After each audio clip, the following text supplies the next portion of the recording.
Berani sekali kau memfitnah permaisuri. Suara kaisar menggema di haula istana yang dingin. Seorang wanita berlutut di lantai batu. Wajahnya pucat, tubuhnya gemetar. Namun yang paling mengejutkan bukanlah tuduhan yang ia terima, melainkan satu rahasia yang belum diketahui siapapun di ruangan itu. Wanita itu sedang mengandung anak kaisar. Tetapi sebelum ia sempat menjelaskan, seorang selir berteriak dengan suara tajam. "Yang mulia, dialah yang meracuni saya!" Para penjaga langsung menyeret wanita itu. Sementara racun yang sebenarnya baru saja mulai bekerja di dalam tubuhnya. Dan sejak malam itu, seorang wanita yang membawa pewaris tahta kekaisaran justru dipenjara di penjara paling gelap di istana. Selamat datang di channel ini, tempat kita menyelami kisah drama kekaisaran Cina penuh intrik istana, pengkhianatan selir, perebutan tahta, dan rahasia kelam di balik dinding istana. Jika kalian suka cerita tentang drama kerajaan Cina, kisah selir yang difitnah, konflik permaisuri dan kaisar, serta intrik politik di dalam istana, jangan lupa dukung channel ini dengan like, subscribe, dan share, agar kami bisa terus menghadirkan cerita dramatis setiap hari. Sebelum cerita dimulai, tuliskan juga di kolom komentar kalian menonton dari kota atau daerah mana, karena kami senang melihat penonton channel ini datang dari berbagai tempat. Dan jangan lupa, channel ini akan update cerita baru setiap hari pukul 10.30 siang. Jadi pastikan kalian sudah subscribe agar tidak ketinggalan kisah dramatis berikutnya. Sekarang, mari kita mulai kisah tragis seorang wanita yang difitnah di dalam istana kekaisaran paling berbahaya di negeri itu. Istana Kekaisaran Longyuan selalu dipenuhi bisikan. Di balik dinding merah yang megah dan atap emas yang berkilau, para selir hidup dalam dunia yang penuh persaingan. Setiap senyum bisa menyembunyikan kebencian, dan setiap pujian bisa menjadi awal dari sebuah pengkhianatan. Di antara puluhan selir yang tinggal di dalam istana itu, ada satu nama yang mulai sering disebut oleh para pelayan. Selir Liang Yu. Wanita muda itu bukan berasal dari keluarga bangsawan besar. Ayahnya hanyalah seorang pejabat kecil di provinsi utara. Namun, sejak ia memasuki istana 2 tahun lalu, sesuatu yang tidak terduga terjadi. Kaisar mulai sering memanggilnya. Malam itu, di sebuah paviliun kecil di Taman Kekaisaran, lentera-lentera merah bergoyang pelan tertiup angin malam. Kaisar duduk di depan meja teh giok, sementara Liang Yu berdiri dengan sikap hormat di hadapannya. "Duduklah," kata kaisar dengan suara tenang. Liang Yu sedikit terkejut. "Yang mulia, seorang selir tidak pantas duduk sejajar dengan kaisar." Kaisar tersenyum tipis. "Di sini tidak ada pejabat atau selir lain. Anggap saja ini percakapan biasa." Dengan ragu, akhirnya Liang Yu duduk di kursi kayu di depannya. Kaisar menuangkan tehnya untuknya sendiri. "Yuer, kau tahu mengapa aku sering memanggilmu?" Liang Yu menunduk. "Saya tidak berani menebak isi hati yang mulia." Kaisar menatapnya beberapa saat sebelum menjawab. "Karena kau berbeda dari yang lain." Liang Yu mengangkat kepalanya sedikit. Kaisar melanjutkan. "Selir lain selalu berusaha menyenangkan aku dengan kata-kata manis. Tapi kau justru sering berbicara jujur." Ia tersenyum samar. Dan aku menyukai itu. Wajah Liang Yu memerah sedikit. Namun, di balik semak-semak taman yang gelap, 2 sosok sedang memperhatikan mereka.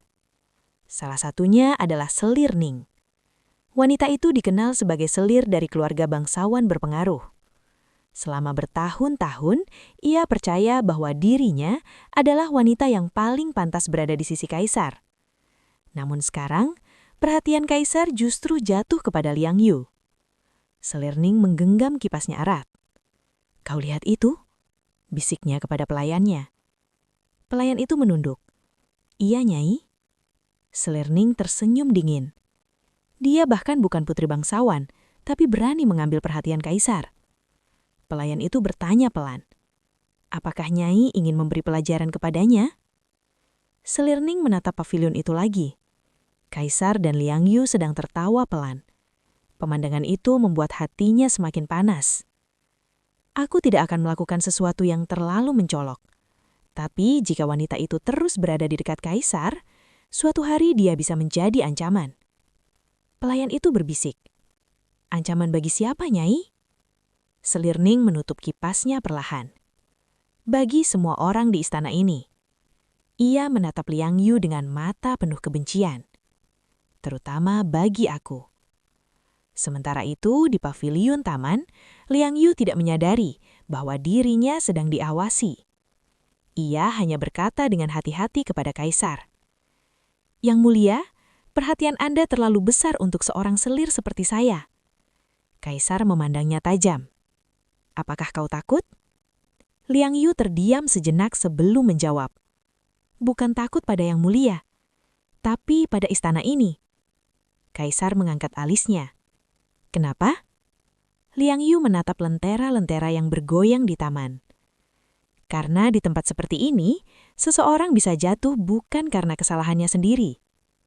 Kaisar terdiam. Namun, ia tidak tahu bahwa kata-kata Liang Yu malam itu akan segera menjadi kenyataan. Karena sejak saat itu, rencana gelap mulai disusun di dalam istana kekaisaran. Dan targetnya adalah wanita yang sedang duduk di depannya. Beberapa hari setelah malam di pavilion taman itu, suasana istana terlihat tenang di permukaan. Namun, di balik dinding merah dan lorong-lorong panjang istana kekaisaran, rencana licik mulai bergerak perlahan. Pagi itu, para selir diundang ke sebuah perjamuan teh di taman istana. Tradisi ini biasa dilakukan untuk menunjukkan keharmonisan di antara wanita istana. Meja panjang dari kayu cendana telah disiapkan di bawah pohon plum yang sedang berbunga. Cangkir-cangkir porselin putih berisi teh hangat tersusun rapi. Selir Liang Yue datang dengan gaun sutra biru muda yang sederhana namun elegan. Begitu ia duduk, beberapa selir langsung saling berbisik. "Lihat, itu dia, selir yang sekarang paling sering dipanggil Kaisar." Benar, tidak heran dia datang dengan percaya diri. Namun Liang Yue hanya tersenyum sopan. Ia sudah terbiasa dengan bisikan seperti itu. Tak lama kemudian, Selir Ning muncul dengan langkah anggun. Gaun merahnya berkilau di bawah cahaya matahari. Ia duduk tepat di seberang Liang Yue. "Saudari Yue, sudah lama kita tidak berbincang," katanya dengan senyum manis. Liang Yue membungkuk sedikit. "Selir Ning terlalu baik, saya hanya khawatir mengganggu waktu Anda." Selir Ning tertawa kecil. "Bagaimana mungkin, sekarang kau adalah wanita yang paling diperhatikan Kaisar." Beberapa selir lain tertawa pelan mendengar kalimat itu. Namun Liang Yue hanya menunduk dengan tenang. Pelayan istana mulai menuangkan teh ke dalam cangkir mereka. Selir Ning mengangkat cangkirnya perlahan. Namun, tiba-tiba wajahnya berubah pucat. Cangkir itu jatuh dari tangannya dan pecah di lantai batu. "Apa ini?" Ia memegang dadanya dengan nafas terengah-engah. Para selir lain langsung berdiri panik. "Seseorang panggil tabib." Selir Ning menunjuk meja dengan tangan gemetar. "Teh ini ada racunnya." Semua orang langsung menoleh ke arah Liang Yue. Seorang pelayan berteriak, "Teh itu berasal dari dapur selir Liang Yue." Liang Yue berdiri dengan wajah terkejut. "Itu tidak mungkin." Namun Selir Ning tiba-tiba terhuyang dan hampir jatuh. "Saudari Yue, apa salahku sampai kau ingin membunuhku?" Liang Yue membelalak. "Aku tidak pernah melakukan itu." Namun situasi sudah berubah menjadi kekacauan. Para penjaga istana segera berlari masuk ke taman. Seorang perwira penjaga bertanya dengan tegas, "Apa yang terjadi di sini?" Seorang selir menunjuk Liang Yue. "Selir Liang Yue diracuni setelah minum teh dari dapurnya." Penjaga itu langsung menatap Liang Yue dengan curiga. "Selir Liang Yue, Anda harus ikut kami untuk diperiksa." Liang Yue mencoba menjelaskan. "Tunggu, Ini pasti salah pengertian. Namun sebelum ia sempat berbicara lebih jauh, Selir Ning tiba-tiba pingsan di kursinya. Seorang pelayan berteriak, "Selir Ning kehilangan kesadaran!" Suasana taman berubah kacau. Penjaga langsung menangkap Liang Yue. Sementara itu, di balik kelopak matanya yang tertutup, Selir Ning tersenyum sangat tipis. Rencananya baru saja bermula, dan Liang Yue bahkan belum menyadari bahwa perang di dalam istana kekaisaran kini benar-benar telah dimulai. Keesokan paginya, langit di atas istana Longyuan tampak kelabu. Di dalam aula naga emas, para pejabat kerajaan sudah berdiri berjajar dengan wajah serius. Lantai batu giok yang luas terasa dingin, seolah ikut menyimpan ketegangan yang menyelimuti ruangan itu. Di ujung aula, Kaisar duduk di singgasana naga, mengenakan jubah hitam emas yang melambangkan kekuasaan tertinggi. Sementara di tengah aula, Selir Liang Yue berlutut di lantai dengan tangan terikat di depan tubuhnya. Suasana begitu sunyi hingga suara napas para pejabat terdengar jelas. Kaisar akhirnya berbicara. "Liang Yue," suaranya berat dan dingin. "Selir Ning hampir mati setelah minum teh yang berasal dari dapurmu." Ia menatap tajam. "Apakah kau punya sesuatu untuk dikatakan?" Liang Yue menundukkan kepala, namun suaranya tetap tegas. "Yang mulia, saya tidak pernah meracuni siapapun." Beberapa pejabat langsung saling berbisik. Kaisar mengangkat tangannya memberi isyarat agar mereka diam. "Bawa saksi." Seorang pelayan muda segera didorong ke tengah aula. Ia berlutut dengan tubuh gemetar. Kaisar berkata, "Katakan apa yang kau lihat." Pelayan itu menunduk dalam-dalam. "Hamba melihat Selir Liang Yue memasukkan bubuk putih ke dalam teko teh sebelum perjamuan di taman." Aula langsung dipenuhi bisikan. Liang Yue menatap pelayan itu dengan mata terbelalak. "Itu tidak benar," ia berkata dengan suara gemetar. "Aku bahkan tidak menyentuh teko itu." Namun Kaisar tetap menatapnya tanpa ekspresi. Kemudian, seorang penjaga maju membawa sekantong kecil. "Yang mulia, ini ditemukan di kamar Selir Liang Yue." Penjaga membuka kantong itu. Di dalamnya terdapat bubuk putih yang tampak mencurigakan. Seorang tabib istana segera maju memeriksanya. Setelah beberapa saat, ia berkata pelan, "Yang mulia, ini memang racun." Suasana aula menjadi semakin tegang. Kaisar memandang Liang Yue dengan mata yang sulit ditebak. "Bukti sudah ditemukan di kamarmu. Apa kau masih ingin menyangkal?" Liang Yue menatap Kaisar dengan mata berkaca-kaca.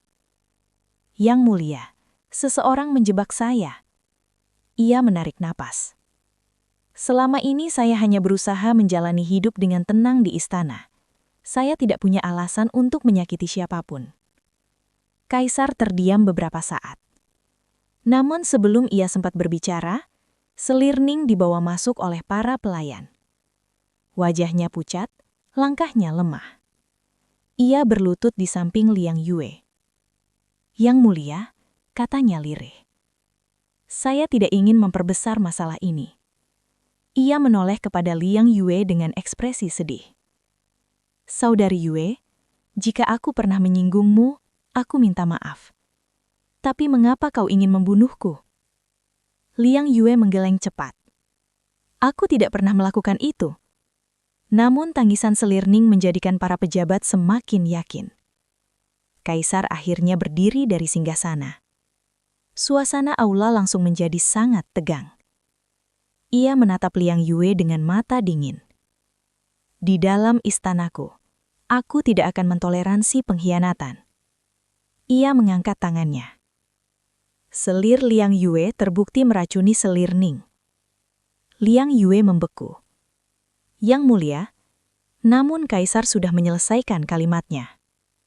"Mulai hari ini, kau akan dipenjara sampai penyelidikan selesai." Para penjaga segera maju. Liang Yue menatap kaisar dengan mata penuh luka. "Yang mulia, suatu hari nanti kebenaran akan terungkap." Namun kaisar tidak menjawab. Ia hanya memalingkan wajahnya. Sementara Liang Yue diseret keluar dari aula, selir Ning menunduk rendah.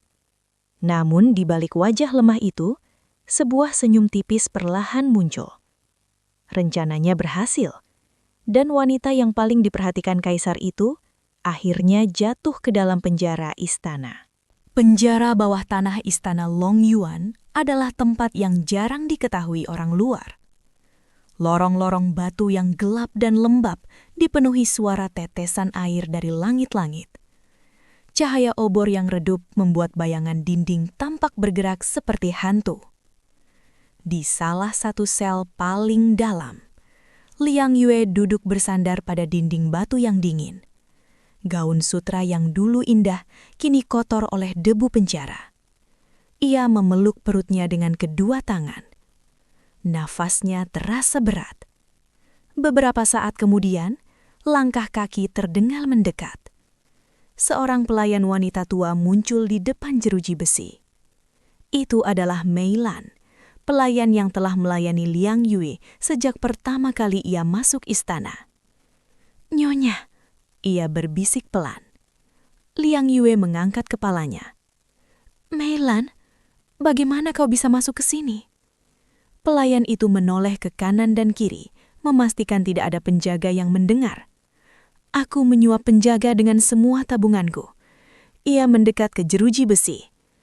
"Nyonya, Anda harus memberitahu kaisar." Liang Yue menggeleng pelan. "Tidak." Air mata perlahan mengalir di pipinya. "Belum waktunya." Mei Lan menggenggam jeruji dengan cemas. "Tapi Nyonya, tubuh Anda semakin lemah." Liang Yue menunduk sambil memegang perutnya. Suaranya hampir seperti bisikan. "Aku tidak takut mati." Ia menarik nafas panjang. "Aku hanya takut sesuatu terjadi pada anak ini." Mei Lan terdiam. Matanya melebar. "Nyonya, jadi benar?" Liang Yue mengangguk perlahan. "Iya." Ia menutup matanya sebentar sebelum berkata, "Ini adalah anak kaisar." Pelayan utua itu hampir menangis. Kalau begitu, kaisar harus tahu ini adalah pewaris tahta kekaisaran. Namun Liang Yue menggeleng lagi. Jika mereka tahu sekarang, anak ini akan menjadi target. Ia menatap Mei Lan dengan mata penuh keteguhan. "Orang yang menjebak aku tidak akan berhenti sampai aku benar-benar hancur." Sementara itu, di dalam paviliun mewah istana, selir Nining duduk dengan santai di depan meja teh. Pelayan kepercayaannya berdiri di sampingnya. "Nyonya," ia berbisik pelan. "Selir Liang Yue sekarang berada di penjara bawah tanah." Selir Nining tersenyum puas. "Bagus." Ia menyesap tehnya perlahan. Akhirnya istana ini kembali tenang. Pelayan itu ragu-ragu sebelum bertanya, "Tapi bagaimana jika kaisar suatu hari memerintahkan penyelidikan ulang?" Selir Nining tertawa pelan. Kaisar sudah melihat semua bukti. Ia menatap taman istana di luar jendela. Bahkan jika wanita itu berteriak sampai suaranya hilang, tidak ada yang akan percaya lagi. Namun, jauh di dalam penjara istana, Liang Yue perlahan berdiri meski tubuhnya lemah. Ia memandang cahaya obor kecil yang masuk dari lorong. Lalu ia berbisik pada dirinya sendiri, "Aku tidak boleh menyerah." Tangannya kembali menyentuh perutnya. "Untuk anak ini, aku harus bertahan hidup." Namun ia tidak tahu satu hal. Rahasia tentang anak kaisar yang sedang ia kandung akan segera mengubah seluruh permainan kekuasaan di dalam istana. Dan ketika kebenaran itu terungkap, tidak ada seorang pun di istana Long Yuan yang akan bisa menghindari akibatnya. Beberapa minggu telah berlalu sejak Liang Yue di penjara. Istana Long Yuan kembali terlihat tenang di permukaan. Para pejabat menjalankan tugas mereka, para selir kembali menjalani kehidupan mewah mereka. Namun, Kaisar mulai merasakan sesuatu yang aneh. Setiap kali ia melewati taman tempat Liang Yue biasa duduk, ia selalu teringat kata-kata wanita itu. Di istana ini, seseorang bisa jatuh bukan karena kesalahannya sendiri. Suatu malam, ketika Kaisar sedang memeriksa laporan di ruang kerjanya, seorang tabib istana datang dengan wajah gelisah. Penjaga mengumumkan dengan suara keras, "Tabib kerajaan menghadap, Yang Mulia." Kaisar mengangkat kepalanya. "Ada apa?" Tabib itu berlutut dalam-dalam. "Yang Mulia, hamba menemukan sesuatu yang sangat penting mengenai racun yang digunakan pada selir Ning." Kaisar menyipitkan mata. "Bicaralah." Tabib itu menelan ludah sebelum berkata, "Racun itu bukan racun mematikan." Kaisar berdiri dari kursinya. "Maksudmu?" Tabib itu menjawab dengan hati-hati. "Itu adalah racun ringan yang hanya membuat seseorang terlihat sangat sakit, tetapi tidak membahayakan nyawa." Ruangan menjadi sunyi. Kaisar berjalan perlahan mendekati tabib itu. Jadi seseorang sengaja membuat kejadian itu terlihat seperti percobaan pembunuhan? Tabib itu menunduk. "Begitulah yang hamba yakini, Yang Mulia." Wajah Kaisar berubah gelap. "Panggil semua pejabat penyelidik istana sekarang juga." Beberapa jam kemudian penyelidikan rahasia dimulai. Jejak racun, pelayan dapur, hingga saksi yang memberikan kesaksian palsu. Satu persatu kebenaran mulai terungkap. Dan akhirnya semua jejak mengarah pada satu nama, Selir Ning. Keesokan harinya, aula istana kembali dipenuhi para pejabat. Selir Ning dibawa masuk dengan wajah pucat. Kaisar memandangnya dari atas singgasana. "Selir Ning," suaranya dingin seperti es. "Apakah kau ingin menjelaskan sesuatu?" Selir Ning gemetar. "Saya tidak mengerti maksud Yang Mulia." Kaisar memberi isyarat. Seorang penjaga menyeret seorang pelayan ke tengah aula. Pelayan itu langsung berlutut sambil menangis. "Yang Mulia, hamba dipaksa oleh Selir Ning untuk memberikan kesaksian palsu." Aula langsung gempar. Selir Ning berteriak, "Itu bohong." Namun Kaisar sudah tidak ingin mendengar lagi. Ia menatap wanita itu dengan mata penuh kemarahan. "Kau memfitnah seseorang yang tidak bersalah dan hampir membuatnya mati di penjara." Selir Ning jatuh berlutut. "Yang Mulia, ampuni saya." Namun Kaisar tidak menunjukkan kasih belas. "Bawa dia keluar dan tunggu keputusan hukuman kerajaan." Setelah Selir Ning diseret keluar, Kaisar tiba-tiba terdiam. Sebuah pertanyaan muncul di pikirannya. Liang Yue, wanita yang selama ini ia percayai, namun justru ia kirim ke penjara. Ia menoleh kepada kepala penjaga. "Segera bawa Liang Yue keluar dari penjara." Penjaga itu tampak ragu. "Yang Mulia, ada sesuatu yang harus Anda ketahui." Kaisar menatapnya tajam. "Apa?" Penjaga itu menunduk. Selir Liang Yue sudah beberapa hari jatuh sakit dan kondisi tubuhnya sangat lemah. Kaisar membeku. Untuk pertama kalinya sejak menjadi penguasa kekaisaran, hatinya terasa tidak tenang. Ia berbisik hampir tanpa suara, "Bawa aku ke penjara, sekarang." Namun Kaisar tidak tahu bahwa di balik pintu penjara yang gelap itu tersimpan sebuah rahasia besar. Rahasia yang bisa mengubah masa depan seluruh kekaisaran. Kisah Liang Yue mengingatkan kita bahwa di balik kemegahan istana kekaisaran, kekuasaan seringkali berjalan berdampingan dengan pengkhianatan. Seseorang bisa difitnah, dijatuhkan, bahkan dihancurkan hanya karena orang lain takut kehilangan posisi dan pengaruh mereka. Di dunia yang penuh intrik seperti itu, kebenaran seringkali datang terlambat. Ketika akhirnya terungkap, luka yang ditinggalkan mungkin sudah terlalu dalam untuk diperbaiki. Namun satu hal yang tidak pernah bisa dikalahkan oleh tipu daya adalah keteguhan hati seseorang yang tidak menyerah pada keadaan. Liang Yue mungkin dipenjara, difitnah, dan ditinggalkan oleh orang yang ia percaya. Tetapi takdirnya belum selesai. Karena terkadang, orang yang paling diremehkan justru menjadi orang yang paling menentukan masa depan. Bagaimana menurut kalian? Jika kalian berada di posisi kaisar, apakah kalian akan mempercayai Liang Yue sejak awal? Dan menurut kalian, apa yang akan terjadi ketika kaisar akhirnya mengetahui rahasia besar yang disembunyikan Liang Yue di dalam penjara? Tulis pendapat kalian di kolom komentar, dan jangan lupa sebutkan juga kalian menonton dari kota atau daerah mana. Terima kasih sudah menonton kisah drama kekaisaran penuh intrik dan pengkhianatan ini. Jangan lupa like, subscribe, dan share channel ini, karena kami akan terus menghadirkan cerita dramatis baru setiap hari. Sampai jumpa di kisah berikutnya.